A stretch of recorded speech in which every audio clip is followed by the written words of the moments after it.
Perkenankan saya untuk memperkenalkan diri.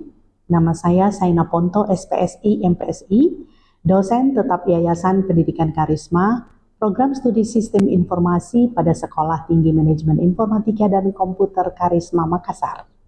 Dengan nomor Induk Dosen Nasional atau NIDN 0924016704 dan NUPTK nomor 64567456462300062. Dengan penuh rasa tanggung jawab dan komitmen terhadap pendidikan tinggi Indonesia, izinkan saya menyampaikan pernyataan diri dosen dalam unjuk kerja Tridharma Perguruan Tinggi PDD UKTPT pada bidang pengajaran.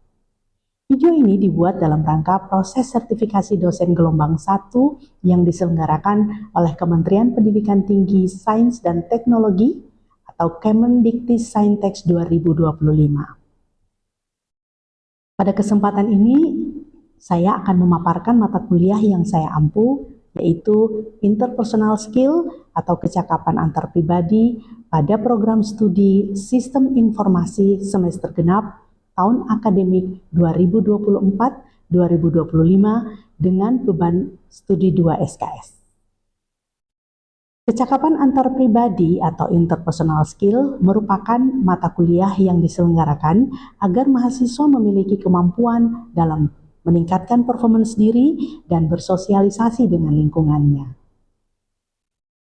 Mata kuliah ini membahas tentang pengembangan soft skill, komunikasi efektif, meliputi kemampuan mendengarkan, memberi umpan balik, dan memecahkan masalah dalam tim kerja.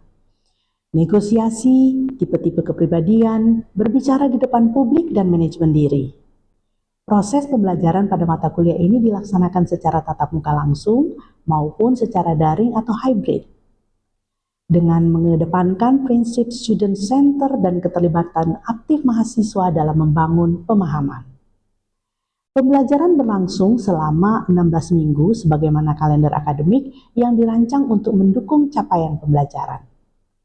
Adapun metode-metode pengajaran dalam proses kuliah interpersonal skill atau kecakapan antar pribadi meliputi 1. Metode ceramah.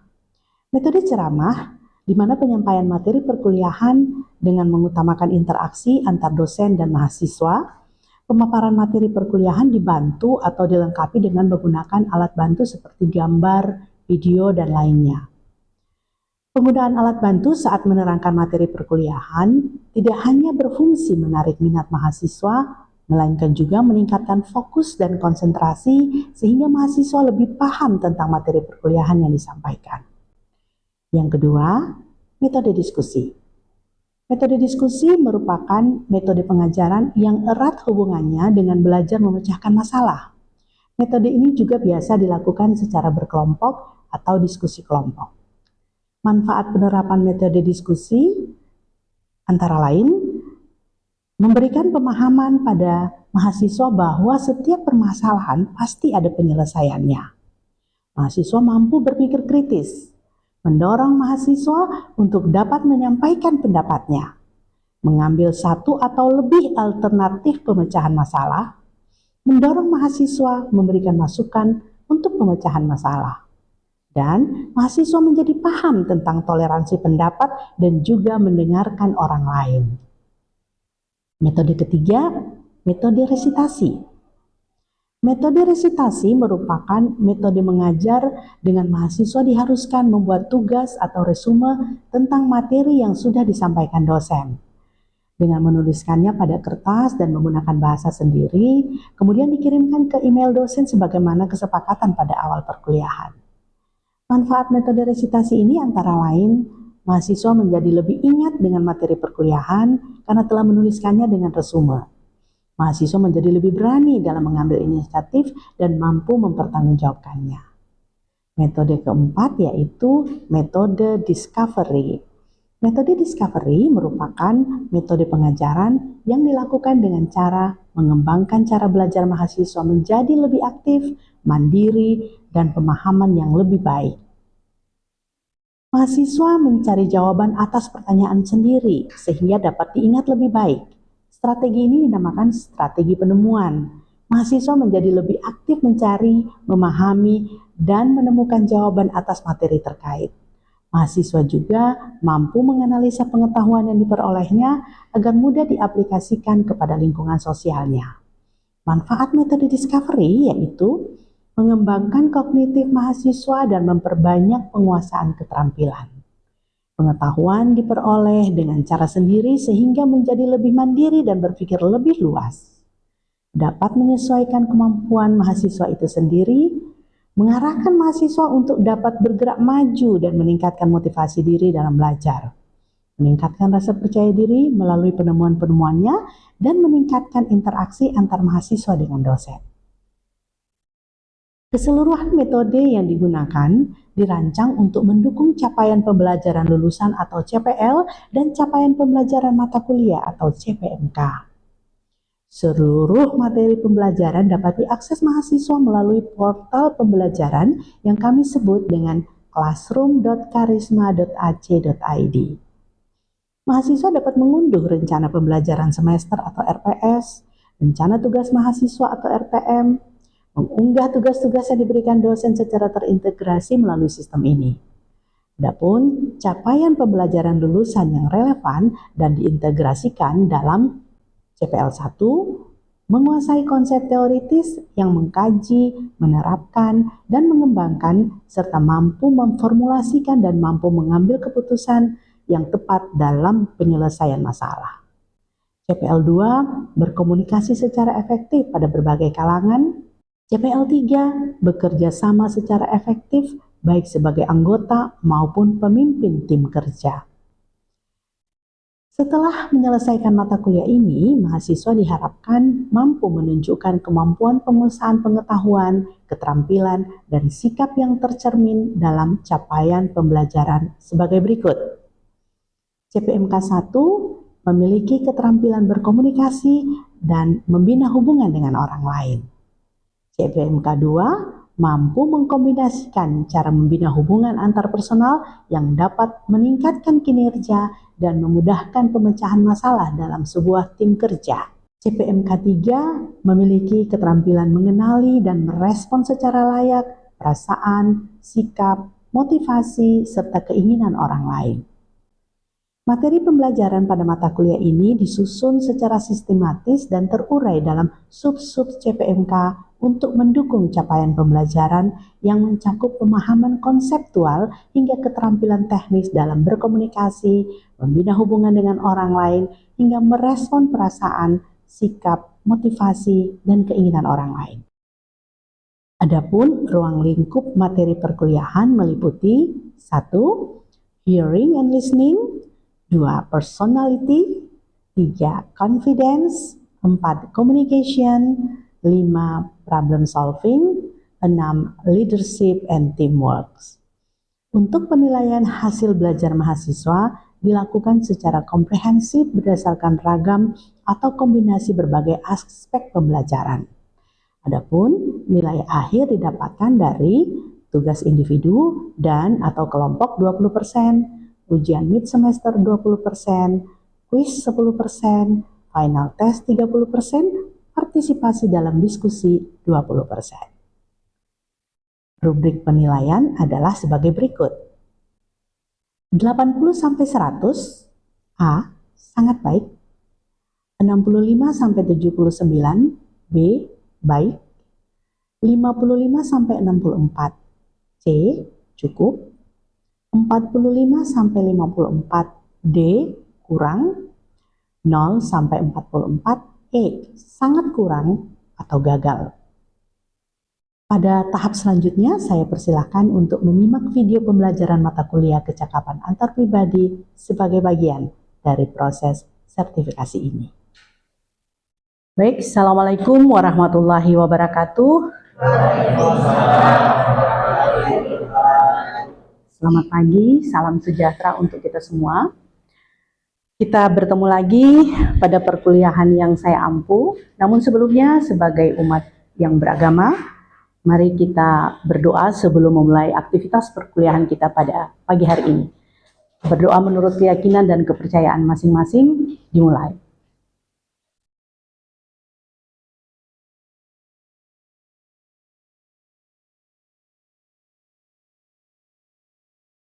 berdoa selesai. Dengan kecakapan antar pribadi, dengan sub pokok bahasan yang saya beri judul menjadi pribadi pemantas hati. Salah satu kompetensi mata kuliah yang saya ampu ini yaitu akan mengajarkan kepada kita kemampuan ataupun keterampilan berinteraksi dengan lingkungan, kemampuan berkomunikasi dengan orang lain. Nah, itu kita mulai dari diri kita sendiri. Saya beri judul pemantas hati itu karena saya harapkan nanti di perkuliahan kita ini nanti teman-teman semuanya akan lebih paham dan bagaimana mengaplikasikannya dalam kehidupan sehari-hari. Pentingnya outer beauty, kalau kita kenal istilah inner beauty, nah outer beauty juga penting. Apa yang orang lihat, apa yang orang saksikan, itu termasuk dalam outer beauty. Kalau inner beauty, itu yang tidak nampak, ya, seperti itu. Pertama yaitu pribadi yang berpenampilan menarik. Kenapa kita harus rapi? Kenapa kita harus kelihatan bersih? Kemudian berbusana yang baik dan pantas, utamanya ketika kita kuliah. Karena kita akan berkuliah selama kurang lebih 4 tahun dan ketika kita atau berbusana baik dan pantas, maka itu akan menjadi kebiasaan kita. Kemudian tampil dengan wangi. Kalau kita wangi, tentu orang akan sangat suka dekat dengan kita atau tidak terganggu kehadiran kita. Ya. Tubuh yang bugar, tidak berlebihan dan utamanya untuk perempuan menutup aurat. Itu termasuk dalam bagaimana pribadi yang kita pribadi yang memiliki daya, rendah hati dan rendah diri, tidak emosional, tenang, ramah, bertutur kata lemah lembut, berbicara dengan sopan, jujur dan dapat dipercaya. Tapi yang paling penting juga menjadi diri sendiri. Tidak perlu kita ikut-ikutan mau menduplikasi atau menjadi orang lain. Jadilah diri sendiri. Lalu yang tidak kalah pentingnya sebagai umat beragama untuk kita harus rajin beribadah. Pribadi yang memiliki sikap yang baik, kalau orang yang selalu rajin dan tekun betah dan keikutsertaan, dia menyertakan Tuhan dalam dirinya. Pribadi yang menyenangkan. Nah, pribadi yang menyenangkan ini murah senyum. Coba kalian senyum, saya melihat senyum. Nah, senyum. Baik, senyum yang benar itu seimbang ujung bibirnya, bukan sebelah. Ya, matanya ikut tersenyum. Coba kalian tersenyum tapi mata melotot. Coba praktekkan. Lalu lihat temanmu, kamu tersenyum tapi melotot. Sangat sulit untuk kalian aplikasikan sebagai pribadi yang menyenangkan. Kemudian pandai membuat lelucon. Dalam ruangan ini pasti ada teman yang selalu dirindu. Kalau dia tidak ada, sepi rasanya. Nah, pandai membuat lelucon juga itu termasuk dalam pribadi yang menyenangkan. Bahkan ada salah satu ahli mengatakan bahwa bisa pandai membuat lelucon itu termasuk keterampilan dan kecerdasan. Sehingga ketika dia mau berinteraksi dengan orang lain, dia selalu bisa diterima di mana saja. Yang berikut, tidak pernah memaksa. Dia easy going, tidak terlalu dingin atau pendiam. Kalau terlalu dingin juga sepertinya untuk berinteraksi atau terlalu introvert, orang di sekeliling kita kurang nyaman. Bisa saja dia menganggap dia ditolak, bisa saja dia menganggap bahwa orang ini tidak mau berinteraksi dan sebagainya. Tidak terlalu banyak bicara juga, karena kalau terlalu dominan, terlalu banyak bicara juga kurang menjadi pribadi yang menyenangkan.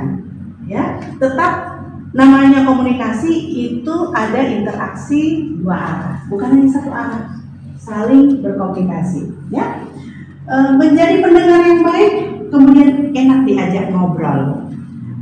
Untuk mengobrol itu tidak mesti kita harus rebutan, tapi gantian. Ketika kita diajak menjadi pendengar yang baik, itu bukan berarti kemudian kita hanya satu arah. Bahasa tubuh kita juga bagian dari proses atau dari respon yang kita munculkan ketika kita berkomunikasi dengan kawan bicara kita. Saya tidak menggunakan istilah lawan bicara, karena kalau lawan bicara tentu dia tidak akan komunikasi, tapi kawan bicara kita, ya. Pribadi yang pintar, ini memiliki wawasan yang luas, jadi kalau kita ngobrol tentang apa nyambung seperti itu ya. Kemudian selalu ingin terus belajar, punya kecintaan yang tinggi tentang sesuatu, apalagi hal-hal baru, dan mengenali bakat menjadi teman diskusi yang baik. Ini hal-hal yang teman-teman perlu pahami ketika kita mau berinteraksi dengan orang lain. Berikutnya adalah pribadi yang berpikir positif. Pribadi yang berpikir positif ini yakin apa yang dia inginkan. Jangan ragu-ragu. Sebentar nih, saya mau, saya tidak mau, tidak jadi. Ini adalah pribadi yang berpikir positif. Percaya diri, teman-teman. Percaya diri sangat dibutuhkan karena kamu akan mengaplikasikannya dalam kehidupan sehari-hari. Entah pertemanan, entah nanti ketika kalian bekerja. Lalu optimis. Optimis cuma tidak terlalu berarti dalam kelompok ini. Tetap harus serius ketika kita diberi kepercayaan. Ya. Kemudian pribadi yang memikirkan masa depan. Alasan teman-teman berada dalam ruangan ini tentu tidak lepas dari bagaimana kalian memikirkan masa depan. Nanti di masa depan saya akan bekerja. Nanti di masa depan saya akan membuka usaha atau berwirausaha. Nanti di masa depan saya ingin membangun keluarga. Banyak hal. Kalau pribadi yang menyenangkan itu tentu dia memikirkan masa depan. Lalu ada hal-hal yang tidak bisa kembali. Kita harus berpikir dari sekarang untuk masa depan. Jadi kalau kita selalu memikirkan masa lalu, tentu saja kita susah untuk keluar dari masa ini. Padahal kita sudah berada pada masa sekarang. Nah, susah benar-benar move on. Ini juga perhatikan bagaimana supaya kita bisa menjadi pribadi yang menyenangkan. Meminta maaf dan tidak mengulangi kesalahan. Kebanyakan kita les. Jangan kata meminta maaf. Defense mekanismenya duluan yang muncul. Bagaimana mekanisme untuk mempertahankan diri. Nah, saya tidak usah ragu-ragu itu bagian dan bagaimana pribadi yang menghadapi masalah. Pujilah pasanganmu dengan tulus. Hari ini masakannya enak. Boleh. Hari ini terima kasih saya sudah dibantu. Tadi agak susah saya menggeser lemari. Contoh. Ucapkan terima kasih sekecil apapun hal yang menyenangkan yang sudah kita terima dari pasangan kita. Walaupun ini nanti belum punya pasangan kan, tapi apa? Dari sekarang kalian sudah diberitahu. Memberi penghargaan yang pantas, tidak mesti mahal, tetapi momentumnya pas. Ya, ini yang bagian juga bagaimana kita menghargai pasangan. Kemudian menjaga kehormatan pasangan. Menjaga kehormatan pasangan, bagaimana kita menjaga hatinya. Ya, teman-teman, ini penting.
Ya, kemudian membantu meringankan masalah. Yang berikut setia.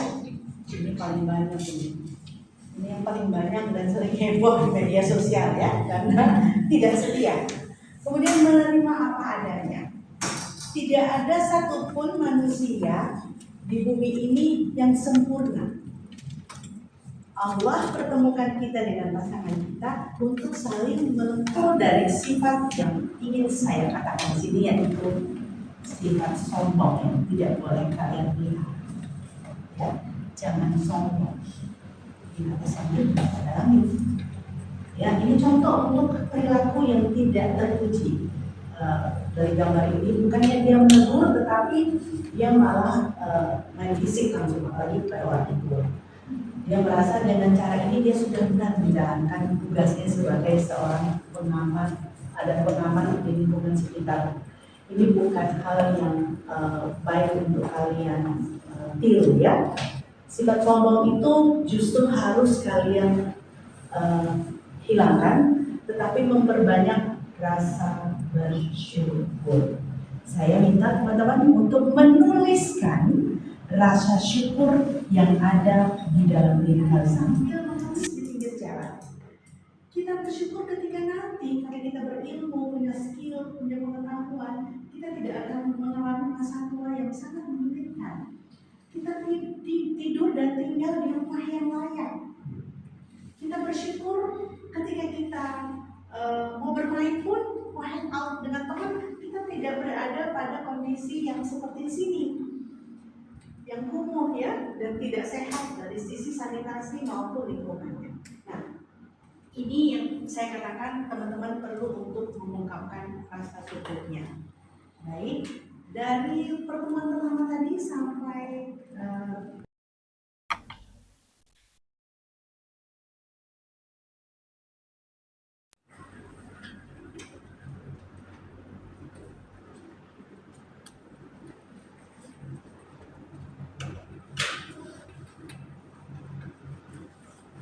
kalau kalian renungkan ternyata banyak yang bentuk bersyukur.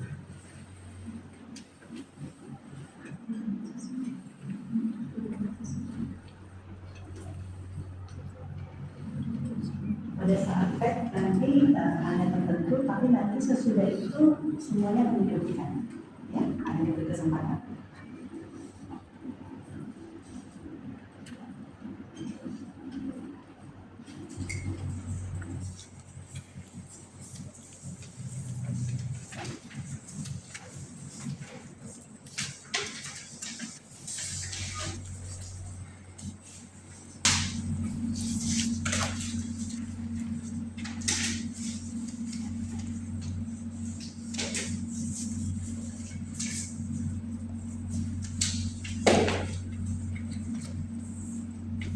Energi negatif yang ada dalam diri,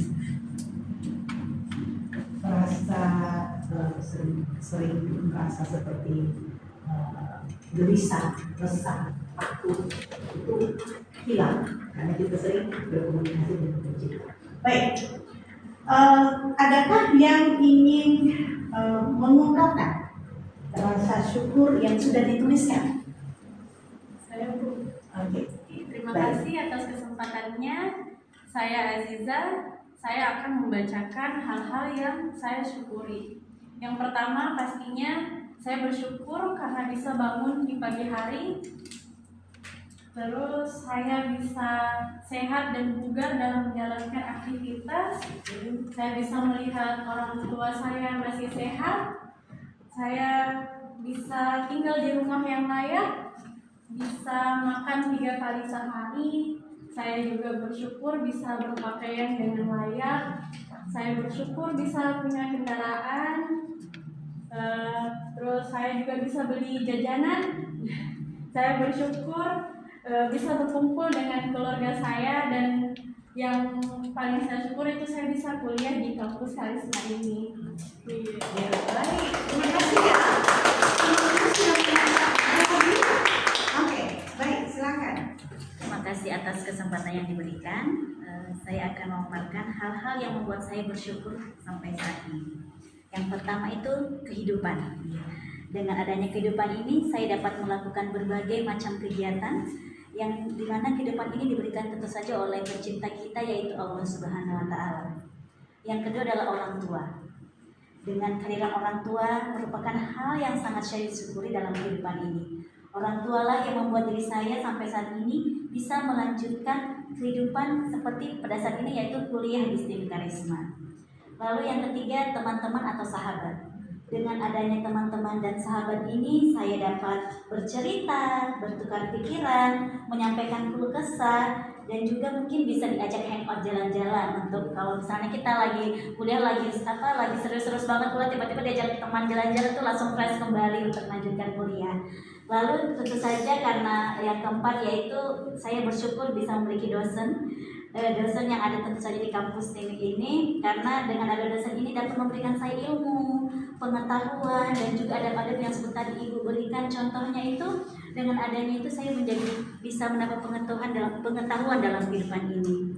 Lalu yang terakhir yang saya sempat tuliskan ini adalah bisa berkuliah. Tentu saja tidak semua orang bisa berkuliah untuk saat ini, dan saya bisa bersyukur bisa berkuliah di kampus ini, karena dengan di kampus ini saya dapat mengeksplorasi dan mengembangkan kreativitas saya di bidang teknik komunikasi ini. Terima kasih, Bu. Baik, terima kasih ya. Tentu yang lain sudah memberikan apa saja tadi contoh, nanti sebentar kita lanjut. Kita platform Classroom Karisma untuk menjadi bagian dari tugas yang sudah kalian lakukan. Tidak terasa pertemuan kita ini sudah di ujung, dan untuk mengakhirinya kita ada mengawalnya doa. Maka kita akan akhiri juga dengan doa sebagai syukur kita kepada Sang Pencipta kita sudah mampu melalui proses perkuliahan saya saat ini. Berdoa dimulai.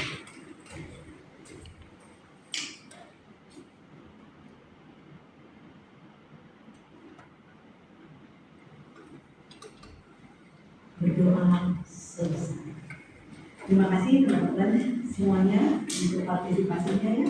Kita ketemu lagi minggu depan. Terima kasih. Assalamualaikum warahmatullahi wabarakatuh.